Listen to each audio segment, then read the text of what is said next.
ৰব rescue techniques আৰু ইম্প্ৰভাইজেশ্যন মডিউললৈ আপোনালোকক স্বাগতম। এই মডিউলৰ শেষলৈকে আপুনি কৰিব পাৰিব এটা ৰছী বৰ্ণনা কৰা, ৰছীৰ গাঁঠিৰ সৈতে জড়িত বিভিন্ন শব্দৰ সংজ্ঞা দিয়া, ৰছী চম্ভালিলে সুৰক্ষাৰ সাৱধানতাসমূহ ব্যাখ্যা কৰা, বিভিন্ন গাঁঠি, হিচ আৰু বেণ্ড চিনাক্ত আৰু পাৰ্থক্য কৰা, ৰছী উদ্ধাৰ পৰিস্থিতিত ব্যৱহৃত বিভিন্ন সঁজুলি চিনাক্ত কৰা আৰু ৰছী উদ্ধাৰৰ পৰিস্থিতিৰ সময়ত স্বেচ্ছাসেৱকৰ ভূমিকা বুজিব পাৰিব। এই মডিউলত আমি উদ্ধাৰ অভিযানৰ বাবে ৰছী ব্যৱহাৰ কৰিব পৰা বিভিন্ন উপায়ৰ বিষয়ে শিকিম। আপুনি জানেনে যে উদ্ধাৰ জগতৰ আন সকলো শাখাৰ ভেটি ৰছীৰে উদ্ধাৰ কৰা? পানী, খাল আৰু গাঁথনিগত পতনৰ পৰা ভুক্তভোগীক উদ্ধাৰৰ বাবে ৰছী উদ্ধাৰ ব্যৱহাৰ কৰা হয়। ৰছী কিহৰ পৰা গঠিত সেই কথা জানিবলৈ আৰম্ভ কৰোঁ আহক। ৰছীডাল কেইবাটাও সূতা, আঁহ বা সূতাৰে গঠিত যিবোৰ একেলগে বেঁকা বা পেঁচুৱাকৈ ডাঙৰ আৰু শক্তিশালী ৰূপ সৃষ্টি কৰা হয়। ৰছীৰ টান শক্তি থাকে, গতিকে ৰছী বহুমুখী কামত ব্যৱহাৰ কৰিব পাৰি, যেনে টানি অনা, তুলি লোৱা ইত্যাদি। এতিয়া বিভিন্ন ধৰণৰ ৰছীৰ বিষয়ে জানো আহক। তিনি প্ৰকাৰৰ ৰছী হ'ল নেচাৰেল ফাইবাৰ ৰব, সিন্থেটিক ফাইবাৰ ৰব আৰু ৱায়াৰ ৰব। এতিয়া বিভিন্ন ৰছী গাঁঠিৰ টাৰ্মছৰ বিষয়ে জানো আহক। ইয়াত ৰছীৰ গাঁঠিৰ কেইবাটাও ছবি দিয়া হ'ল। টাৰ্মছৰ বিষয়ে অধিক জানিবলৈ প্ৰতিটো নম্বৰত ক্লিক কৰক। ৰান বা ৱাৰ্কিং এণ্ড হ'ল ৰছীৰ শেষ যিটো আপুনি সক্ৰিয়ভাৱে গাঁঠি বান্ধিবলৈ আটাইতকৈ বেছি হেঁচা মাৰি ধৰে। তিতা মূৰ বা থিয় মূৰটো হ'ল আপুনি বান্ধি থকা গাঁঠিটোত ব্যৱহাৰ নকৰা ৰছীডালৰ মূৰ। ই ৰানিং এণ্ডৰ বিপৰীত মূৰ। বাইট হৈছে ৰছীৰ এনে এটা অংশ যিয়ে প্ৰকৃততে পাৰ নোহোৱাকৈ নিজৰ ওপৰত দুগুণে পিছলৈ ঘূৰি যায়। এটা বাইটে নিজকে পাৰ হ'লে এটা লুপ সৃষ্টি হয়। গাঁঠি বোলে এনে এটা ৰছীক একেলগে বা আন বস্তুত বান্ধিবলৈ ব্যৱহাৰ কৰা ৰছীৰ আন্তঃসংলগ্ন লুপ। ব্যৱহাৰ নকৰাৰ সময়তো ই নিজৰ আকৃতি বা ৰূপ ধৰি ৰাখে। বেণ্ড বা হিচ হৈছে ৰছী একেলগে বান্ধি বা বান্ধি ৰখাৰ এক উপায়। ব্যৱহাৰ নকৰাৰ সময়ত বা কিবা এটাৰ চাৰিওফালে মেৰিয়াই নোলোৱাৰ সময়ত ই নিজৰ ৰূপ ধৰি ৰাখিব নোৱাৰে। দুটা ৰছীৰ মূৰ খুলি একেলগে বোৱাই স্প্লাইচ তৈয়াৰ কৰা হয়।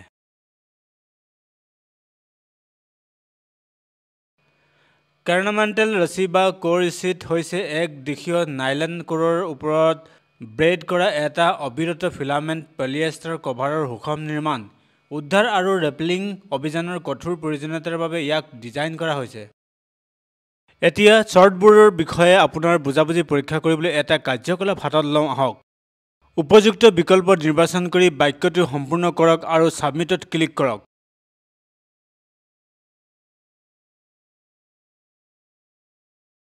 ৰছী কেনেকৈ ব্যৱহাৰ কৰিব লাগে জানো আহক। নদী পাৰ হোৱা, শিল বগাই যোৱা, ৰেপেলিং আৰু উদ্ধাৰৰ বাবে ৰছী ব্যৱহাৰ কৰিব পাৰি।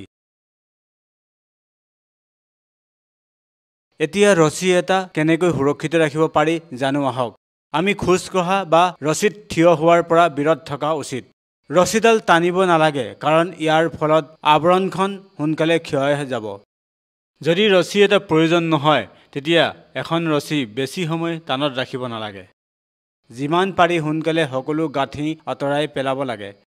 ৰছী চাফা কৰাৰ প্ৰয়োজন হ'লে শুদ্ধ পানীৰে ধুই পেলাব লাগে।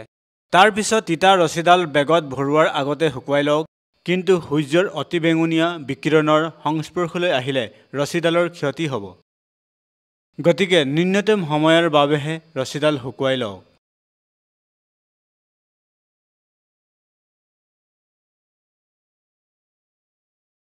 এতিয়া আমি কেনেকৈ ৰছী ব্যৱহাৰ কৰি বিভিন্ন ধৰণৰ গাঁঠি, হিচ আৰু বেণ্ড বনাব পাৰোঁ চাওঁ আহক। বিভিন্ন ধৰণৰ গাঁঠিৰ বিষয়ে আৰম্ভ কৰোঁ আহক।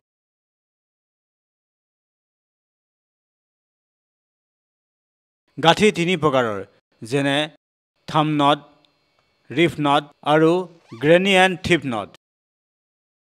থাম্ব নটৰ সহায়ত ৰছীডালৰ শেষ অংশটো অস্থায়ীভাৱে ফিনিচিং কৰা হয়, যিটো কোবাই দিয়া হোৱা নাই। ইয়াক যাতে ছিগি নাযায় বা ব্লক বা সৰু ৰিঙৰ মাজেৰে পিছলি নাযায় তাৰ বাবে কৰা হয়। থাম্ব নট কেনেকৈ বান্ধিব পাৰি তাৰ ওপৰত এটা ভিডিঅ' চাওঁ আহক। ভিডিঅ'টো চাবলৈ প্লে বুটামটো ক্লিক কৰক।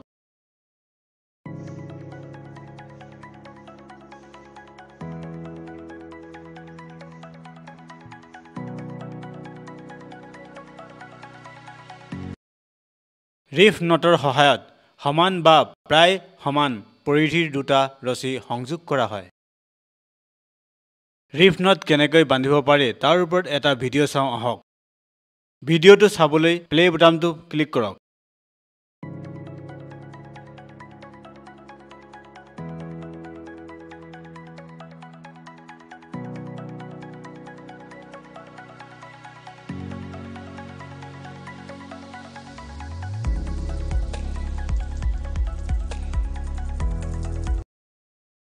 গ্ৰেনি আৰু থিপ নটটো ৰিফ নটৰ দৰেই।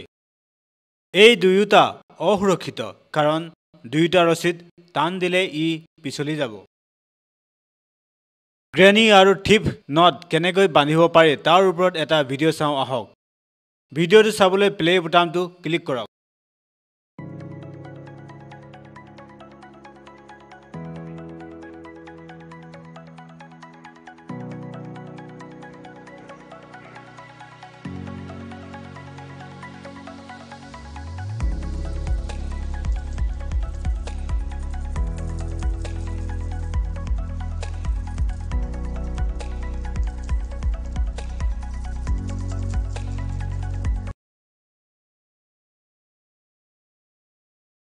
এতিয়া হিটছৰ বিষয়ে জানো আহক। কোনো বস্তুৰ লগত ৰছী সংলগ্ন কৰিবলৈ ব্যৱহাৰ কৰা গাঁঠিক হিটছ বোলে। ইয়াত 4 প্ৰকাৰৰ হিটছেছ আছে। তেওঁলোক হৈছে timber hitches, round turn with 2 half hitches, prusik hitches আৰু ক্লভ হিটছ। এটা এটাকৈ সেইবোৰ অন্বেষণ কৰোঁ আহক। টিম্বাৰ হিটছ এটি উপকাৰী গাঁঠি যেতিয়া ৰছীৰ সহায়ত কিছুমান ভাৰ যেনে খৰ বা লগ কঢ়িয়াই নিব লাগে। ৰছীত যিমানেই বেছি টান পৰে গাঁঠিটো তেতিয়া সিমানেই দৃঢ়ভাৱে ধৰি থাকে। তথাপি এই গাঁঠিটো ৰছীত আবদ্ধ নহয় আৰু সহজে খুলিব পৰা যায়। কাঠৰ হিটছ কেনেকৈ বান্ধিব পাৰি তাৰ এটি ভিডিঅ' চাওঁ আহক। ভিডিঅ'টো চাবলৈ প্লে বুটামটো ক্লিক কৰক।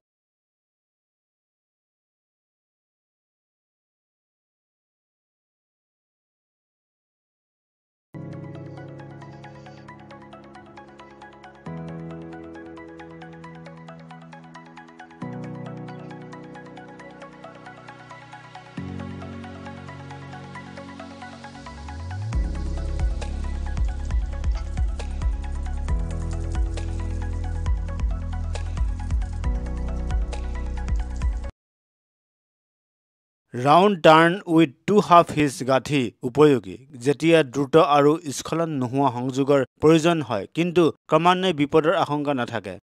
ইউটিলিটি গাঁঠি তৈয়াৰ কৰিবলৈ প্ৰথমে এটা ৰাউণ্ড টাৰ্ণ বনাওক, তাৰপিছত এটা হাফ হিটছ বনাওক, অন্ততঃ দ্বিতীয়টো হাফ হিটছ তৈয়াৰ কৰক।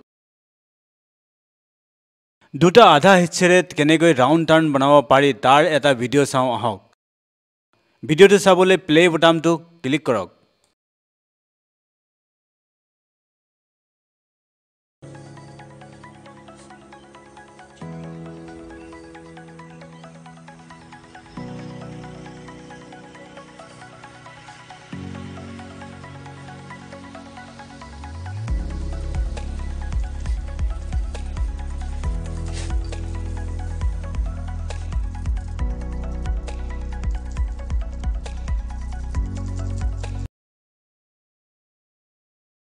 পুৰ্চিক হিটছ বা পুৰ্চিক পূৰ্বতে বান্ধি থোৱা 8 মিলিমিটাৰৰ আনুষংগিক কৰ্ডৰ পৰা গঠিত। উদ্ধাৰকাৰীয়ে কেৱল 3টা ৰেপযুক্ত পুৰ্চিকহে ব্যৱহাৰ কৰিব লাগে। 3টা ৰেপযুক্ত পুৰ্চিক হিটছে উদ্ধাৰৰ বোজা উঠাব পাৰে 600 পাউণ্ড, প্ৰায় 270 কিলোগ্ৰাম পৰ্যন্ত। পুৰ্চিক হিটছ কেনেকৈ বান্ধিব পাৰি তাৰ এটা ভিডিঅ' চাওঁ আহক। ভিডিঅ'টো চাবলৈ প্লে বুটামটো ক্লিক কৰক।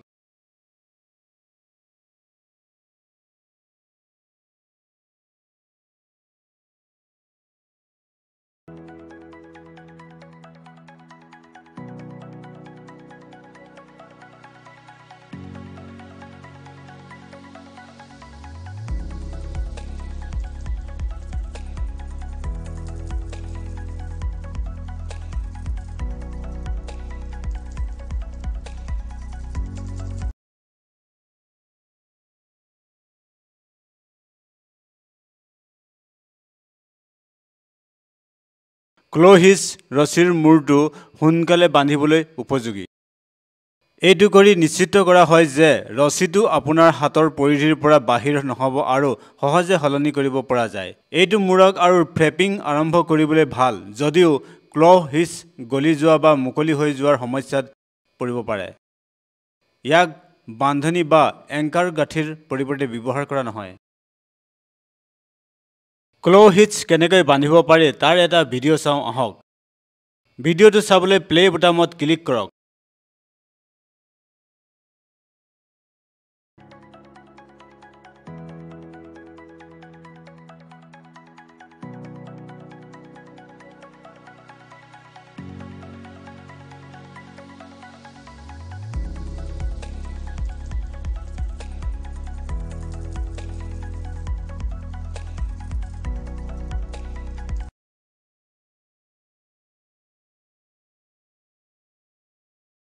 বেণ্ড হৈছে দুই দৈৰ্ঘ্যৰ ৰছীৰ সংযোগ কৰিবলৈ ব্যৱহাৰ কৰা এক প্ৰকাৰৰ গাঁঠি।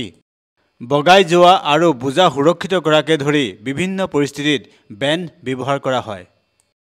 বেণ্ড 6 প্ৰকাৰৰ, যথা sheet bend, double sheet bend, square bend, overhand flow' through' bend, double overhand bend আৰু ডাবল বাকেট বেণ্ড। প্ৰথমে চিট বেণ্ডৰ বিষয়ে জানো আহক। চিট বেণ্ডৰ সহায়ত অসমান আকাৰৰ দুটা ৰছী সংযোগ কৰা হয়।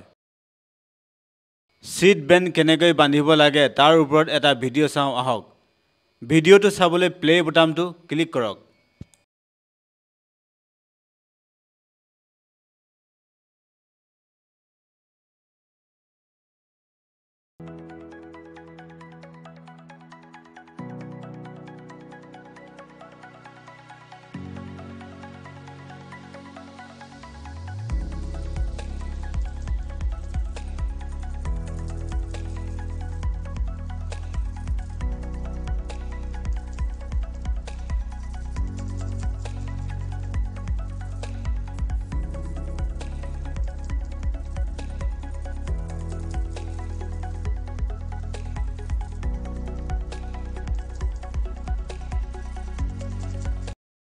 ডাবল চিট বেণ্ডটো ছিংগল চিট বেণ্ডৰ দৰে একে কামতে ব্যৱহাৰ কৰা হয়, কিন্তু ইয়াক আঁতৰাই পেলোৱাটো সহজ। এইটো অস্বাভাৱিকভাৱে স্থাপন কৰা ৰিঙত ৰছী বান্ধিবলৈ ব্যৱহাৰ কৰা হয়। এটা ডাঙৰ লোভ গঠন কৰিবলৈ আৰু গাঁঠিটো অধিক সুলভ কৰি তুলিবলৈ ব্যৱহাৰ কৰা হয়। এইটো ৰাউণ্ড টাৰ্ণ আৰু টু হাফ হিচ বা ফিছাৰমেনছ বেণ্ডৰ দৰে আটকি নাথাকে। ডাবল চিট বেণ্ড কেনেকৈ বান্ধিব পাৰি তাৰ ওপৰত এটা ভিডিঅ' চাওঁ আহক। ভিডিঅ'টো চাবলৈ প্লে বুটামটো ক্লিক কৰক।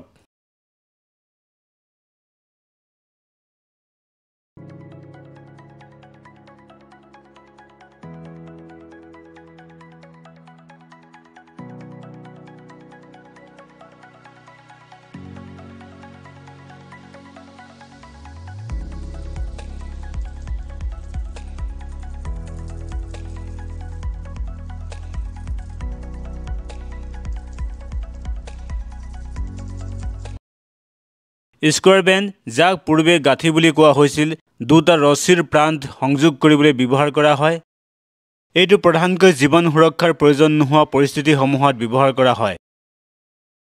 স্কোৱাৰ বেণ্ড কেনেকৈ বান্ধিব পাৰি তাৰ ওপৰত এটা ভিডিঅ' চাওঁ আহক। ভিডিঅ'টো চাবলৈ প্লে বুটামটো ক্লিক কৰক।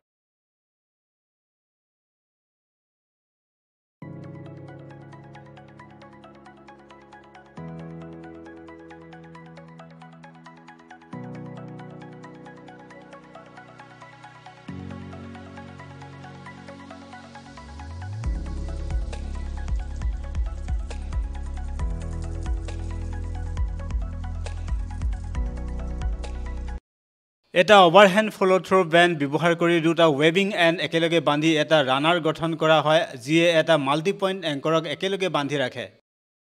টিউবুলাৰ ৱেভিং পিছল, গতিকে হাতৰ প্ৰস্থ বা নেজৰ ফালে 2 ইঞ্চিমান কমচে কম ৰাখক। ইয়াৰ উপৰিও এই বেণ্ডটো পিছল পদাৰ্থৰ বাবে উপযোগী আৰু ঠিক কৰাটো অতি গুৰুত্বপূৰ্ণ। অভাৰহেণ্ড ফ্ল' থ্ৰ' বেণ্ড কেনেকৈ বান্ধিব পাৰি তাৰ এটা ভিডিঅ' চাওঁ আহক। ভিডিঅ'টো চাবলৈ প্লে বুটামটো ক্লিক কৰক।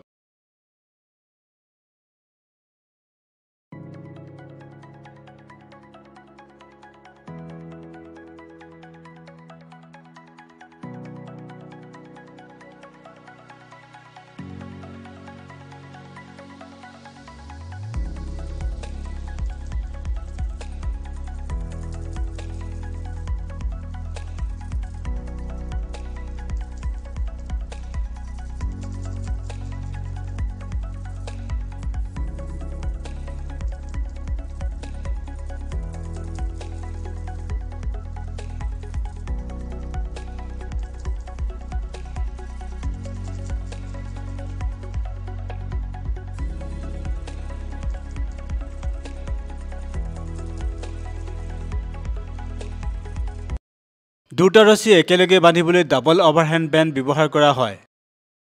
এজন ব্যক্তিৰ লোডৰ সৈতে ব্যৱহাৰৰ বাবে ইয়াক পছন্দ কৰা হয়। বেণ্ডৰ ভিতৰত টান চাপ থকাৰ বাবে এবাৰ লোড কৰিলে ইয়াক খুলি দিয়াটো কঠিন।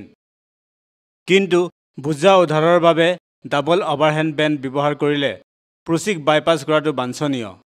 অন্যথা আপুনি এই বেণ্ডটো বোজা উদ্ধাৰৰ সৈতে স্থাপন কৰাৰ পিছত ৰছীৰ পৰা কাটি পেলাব লাগিব। ডাবল অভাৰহেণ্ড বেণ্ড কেনেকৈ বান্ধিব পাৰি তাৰ ওপৰত এটা ভিডিঅ' চাওঁ আহক। ভিডিঅ'টো চাবলৈ প্লে বুটামটো ক্লিক কৰক।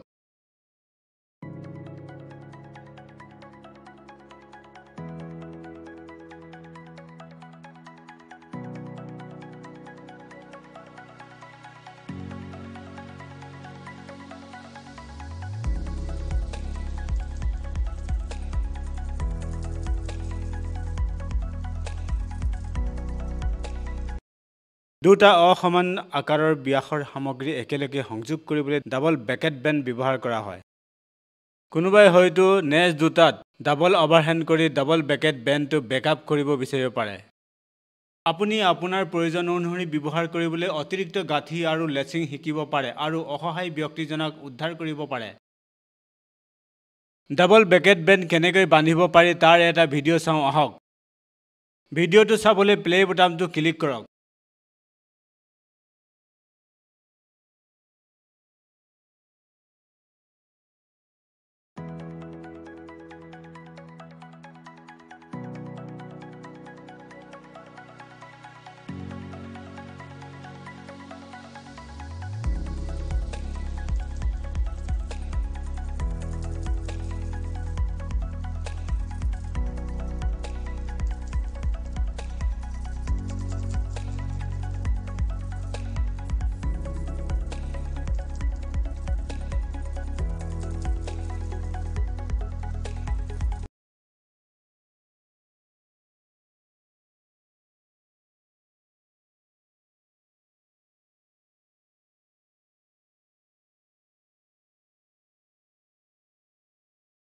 এতিয়া বিশেষজ্ঞসকলৰ পৰা গাঁঠি, হিজ আৰু বেণ্ডৰ ব্যৱহাৰিক ব্যৱহাৰৰ শুনি বুজি লওঁ আহক।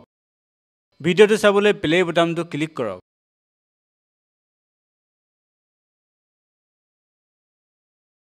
প্ৰথমে এতিয়া হিজ আৰু ইয়াৰ ব্যৱহাৰৰ বিষয়ে কথা পাতিম। কোনটো হিজ ক'ত ব্যৱহাৰ কৰা হয়। এতিয়া মই থাম্ব নটৰ বিষয়ে ক'ম। থাম্ব নট কৰিবৰ কাৰণে ৰছী এডাল এনেদৰে লৈ ল'ব, লুপ এটা এনেদৰে বনাই ল'ব। এই লুপটোকে আমি থাম্ব নট বুলি কওঁ। এই লুপটো আমি সেফটিৰ কাৰণে ব্যৱহাৰ কৰোঁ। এইটো আমি যেতিয়া যিকোনো কামতে ব্যৱহাৰ কৰোঁ, য'তে ত'তে ব্যৱহাৰ কৰা যায় এই থাম্ব নটটো। আৰু যিকোনো গাঁঠি মৰাৰ পিছত আমি এই নটটো ব্যৱহাৰ কৰোঁ। এতিয়া আমি ৰিপ নটৰ বিষয়ে ক'ম। ৰিপ নট আচলতে দুডাল সমান বা অসমান ৰছীক একেলগে জইন কৰিবলৈ আমি ৰিপ নট ব্যৱহাৰ কৰোঁ। ৰিপ নট বান্ধিবলৈ আপুনি এনেদৰে বান্ধিব। এটা গাঁঠি লোৱাৰ পিছত আকৌ নেক্সট আৰু এটা গাঁঠি দিব লাগিব।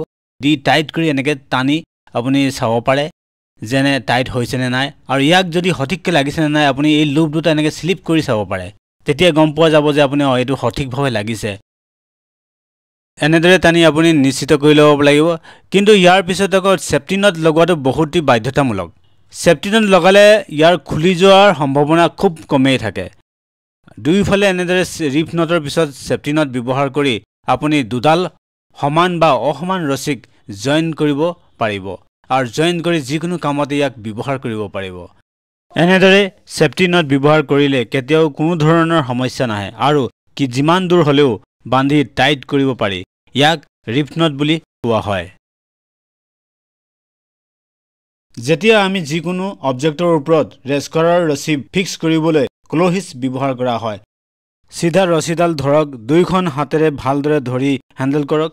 এখন হাতেৰে ইনাৰ লুপ আৰু আনখন হাতেৰে আউটাৰ লুপ বনাই লাহে লাহে এটাৰ ওপৰত আনটো লৈ আহক আৰু এইটো হিচ বনি গ'ল। ইয়াক আৰামত যিকোনো অবজেক্টত ফিট হৈ যায়। এইটো তেতিয়া বনোৱা হয় যেতিয়া কোনো অবজেক্টৰ মাজত ফিক্স কৰিবলৈ বা ওপৰৰ পৰা কোনো বস্তু আঁৰিবলৈ ফিক্স কৰা হয়।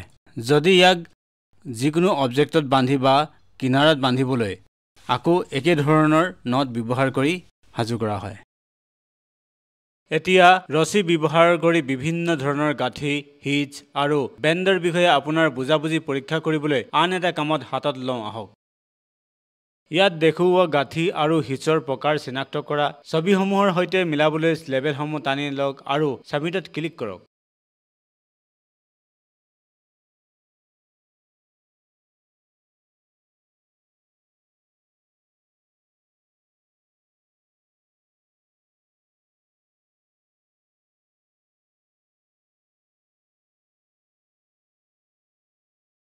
এতিয়া উচ্চ স্থানত কাম কৰাৰ সময়ত সুৰক্ষা নিশ্চিত কৰা বিভিন্ন ৰছী উদ্ধাৰ সঁজুলিৰ বিষয়ে চাওঁ আহক। অধিক জানিবলৈ প্ৰতিখন ছবিত ক্লিক কৰক।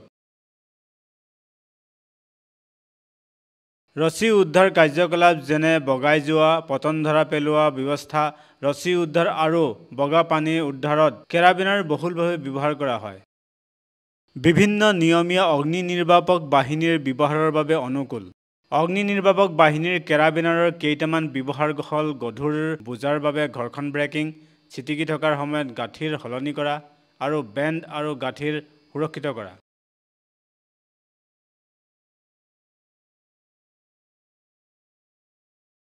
ডিচেণ্ডাৰসমূহ ঘৰ্ষণ আৰু স্থিৰ ৰছীত ডিচেণ্ট নিয়ন্ত্ৰণ কৰাত সহায়ক হোৱাকৈ ডিজাইন কৰা হয়। ইয়াৰ দ্বাৰা এজন উদ্ধাৰকাৰীক ৰছীৰ যিকোনো ঠাইতে নিজকে থিয় কৰাই দিব পাৰে।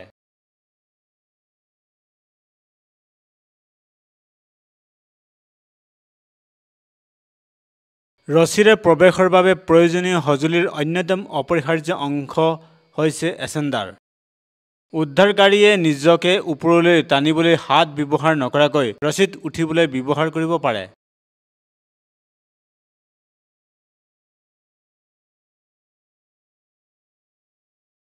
এটা চিট হাৰ্নেছে ব্যক্তিৰ শৰীৰৰ ভংগিমা সঠিকভাৱে বজাই ৰাখে যেতিয়া তেওঁলোকে গছ, খুঁটি, শিলৰ পৃষ্ঠ বা অন্য কোনো উলম্ব পৃষ্ঠত ভৰি সলনি কৰি ওপৰলৈ বা তললৈ গতি কৰে।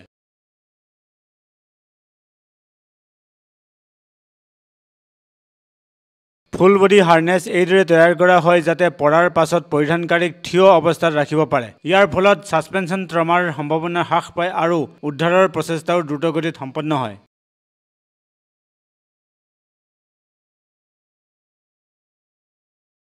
মিটেন্সবোৰ ডিউৰেবল আৰু উৎকৃষ্ট গ্ৰিপ প্ৰদান কৰে। এইবোৰ বিশেষভাৱে প্ৰযুক্তিগত দুৰ্ঘটনা, পথ দুৰ্ঘটনা আৰু উচ্চতা তথা গভীৰতাৰ পৰা উদ্ধাৰৰ ক্ষেত্ৰত ব্যৱহাৰৰ বাবে ডিজাইন কৰা হৈছে।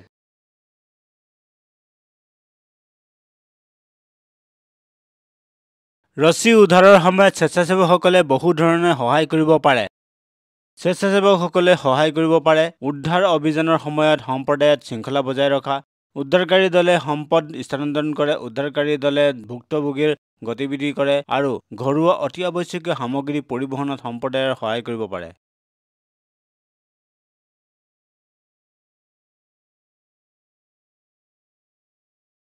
ইয়াৰ লগে লগে আমি এই মডিউলৰ শেষলৈ আহিছোঁ।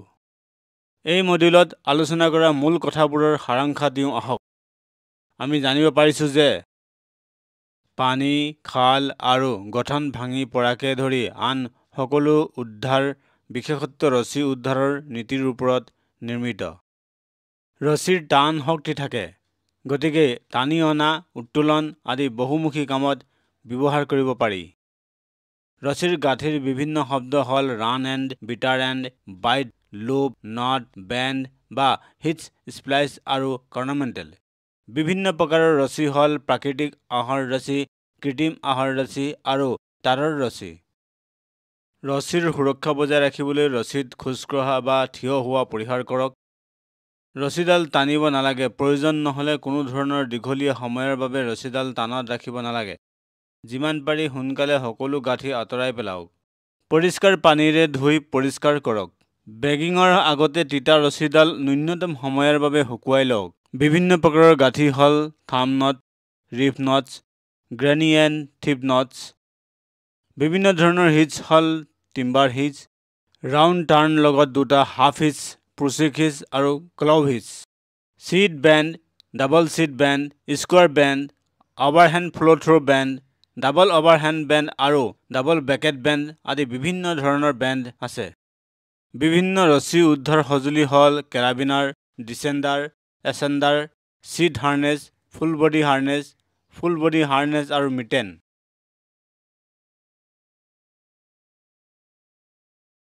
এতিয়া আপোনাৰ বুজাবুজি পৰীক্ষা কৰাৰ সময় আহি পৰিছে। দিয়া প্ৰশ্নবোৰ উত্তৰ দিয়া। সকলো প্ৰশ্নৰ ওজন সমান। এই মডিউল সফলতাৰে সম্পূৰ্ণ কৰিবলৈ আপুনি অন্ততঃ 60% স্ক'ৰ কৰিব লাগিব।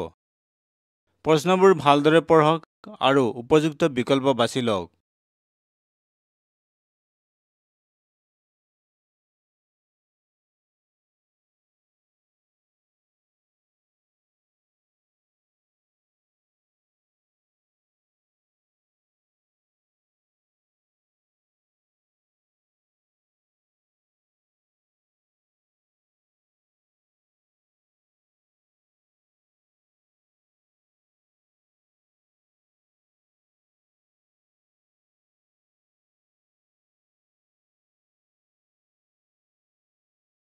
অভিনন্দন।